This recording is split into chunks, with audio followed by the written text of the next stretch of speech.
एक्लै रमाउन सिक्नु भनेको जिन्दगीको सबैभन्दा ठुलो शक्ति हो।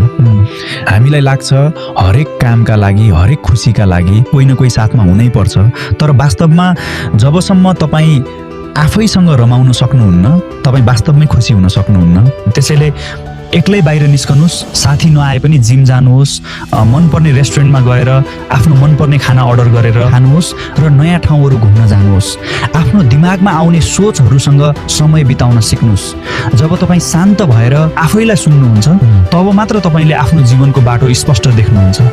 कोही भएन भने म के गर्नु भन्ने डर हटाउनुहोस्। एक्लै हुनु जरुरी छ, किनकि यसले तपाईँलाई आत्मनिर्भर बनाउँछ र भित्रैदेखि आत्मविश्वास बढाउँछ। जब तपाईँ कसैको सहारा बिना संसार हेर्न निस्कनुहुन्छ तब मात्र तपाईँले आफ्नो वास्तविक क्षमता चिन्नुहुन्छ।